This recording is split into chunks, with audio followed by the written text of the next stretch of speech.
que par instant de conscience ou l'instant d'une vie, nous allons alors tomber dans le piège des émotions. Par exemple, pour qu'un événement puisse naître, le Bouddha dit qu'il ne peut pas naître seul. Un événement ne peut naître que lorsqu'il y a des causes et des conditions.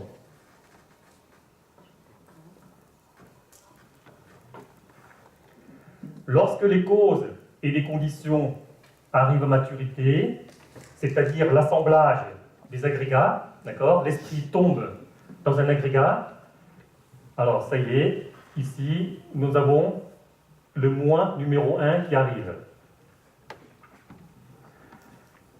Puis, le temps passe. Ça veut dire que les conditions et les causes qui sont ici, d'un événement extérieur, ces conditions vont changer. Au lieu d'être comme ça, les conditions vont être comme ça.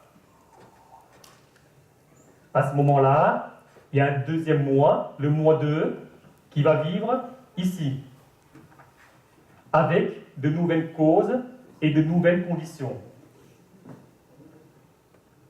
Or, notre vision à nous, c'est de comprendre qu'il y a un seul moi. Et celui-ci qui est là, par exemple, si c'est un événement heureux, d'accord? Le moi, selon nous, selon notre vision à nous, il va être très heureux. Mais, dans le temps, les conditions extérieures changent. Mais lui, il veut vivre toujours l'événement qui est là. Mais ce n'est pas possible. Et comme ce n'est pas possible, il va vivre un autre événement avec d'autres causes et conditions qui ne lui conviennent pas. Et c'est là que vont naître toutes sortes de frustrations, de contrariétés.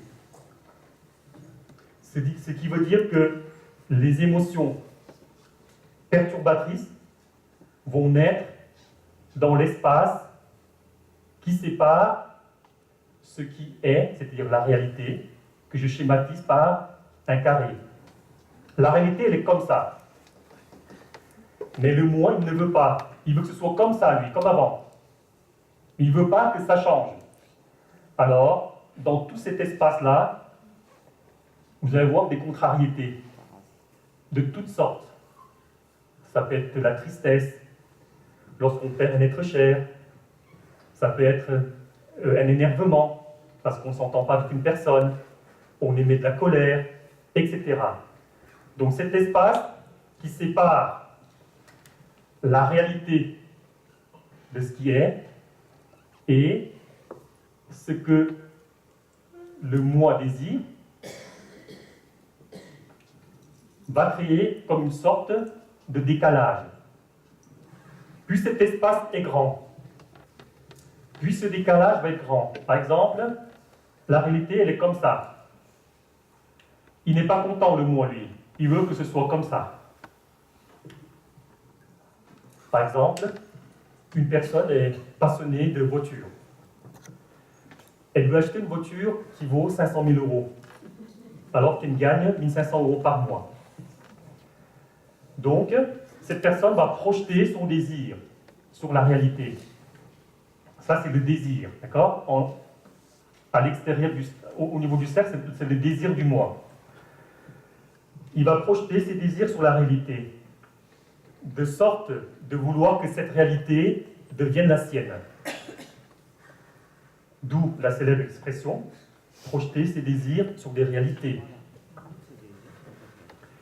Et lorsque ces désirs ne viennent pas comme lui le souhaite, parce que la réalité, elle est comme ça, par exemple, il ne veut pas une personne malade chez lui, ou je ne sais quoi. Ou si on prend l'exemple de la voiture. La voiture, la réalité, c'est qu'elle vaut 500 000. Et lui n'a pas les moyens d'acheter. Alors, entre ses désirs et la réalité, il y a un gouffre. Et plus cet espace est grand, ben plus grande sera sa souffrance.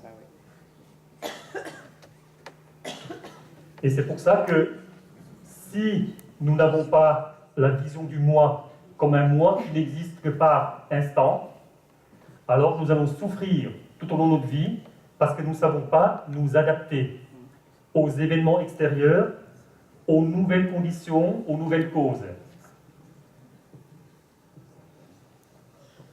Est-ce que vous avez compris? Oui. Bon, maintenant, j'espère que vous aurez une autre vision du moi. Donc maintenant, si vous avez compris, le moi ne doit s'exprimer pour vous, pour l'instant, qu'à travers tout ça, ou ça, nature, esprit, pensée, etc. Et que si maintenant, vous savez que chaque moi qui naît par instant de conscience n'est pas permanent, alors on va retomber dans la colonne de gauche, au tableau, c'est-à-dire que le moi va vivre qu'un seul instant. Ça peut être plus ou moins long, mais pas très long non plus, parce que là-dedans, ça change tout le temps d'agrégat. D'accord? Et puisque ça change tout le temps d'agrégat et que c'est pas long, alors ça se désagrège. D'où la notion d'anatta. On ne peut pas dire que le moi n'existe pas, parce qu'il existe, mais pas seulement un instant de conscience, ou l'espace d'une vie selon la coproduction conditionnée. De ce fait, vous comprenez bien que chaque moi qui existe maintenant à travers la méditation, vous n'allez plus nourrir ça. Parce que vous savez que c'est une illusion du moi. Et si vous le nourrissez, il va vous faire mal, à chaque fois. Vous allez devenir maintenant comme un boxeur, entre l'ancien moi et le nouveau. À chaque fois que l'ancien va apparaître, en émettant une émotion, quelle qu'elle soit, ça peut être insatisfaction, satisfaction, etc., ou des pensées qui vous perturbent, si vous en êtes conscient, vous lui donnez un coup. Et à force de donner des coups, il va tomber. Pour donner des coups, qu'est-ce qu'on fait? On revient au corps. Ce qui veut dire que, si vous comprenez dans ce tableau que les émotions naissent parce que le contact en triade en est la cause, c'est ici que tout se joue.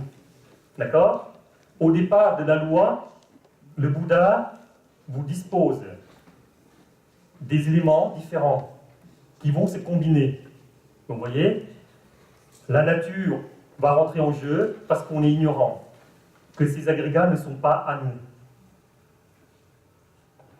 Et lorsqu'on ne sait pas que ce n'est pas à nous et qu'on s'agrippe, vous vous rappelez tout à l'heure la brochette de plaisir, de distraction, etc.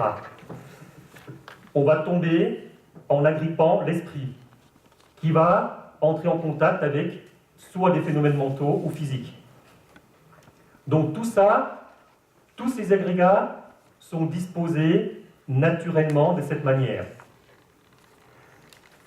Que le Bouddha ait été né ou pas, qu'il ne découvre ou pas cette loi de coproduction conditionnée, ces agrégats sont de toute façon comme ça. Seulement, nous n'arrivons pas à les voir de cette manière. Et comme ils sont disposés naturellement de cette manière, alors ils obéissent à une loi naturelle, et je dirais presque universelle.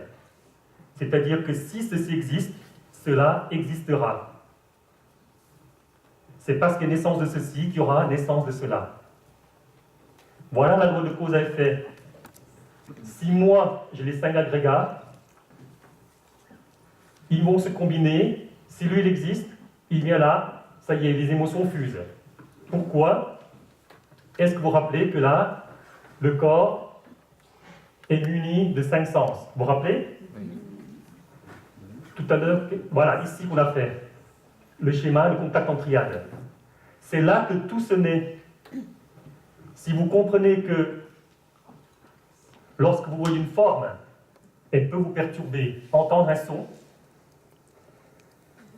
Excusez-moi, un problème technique.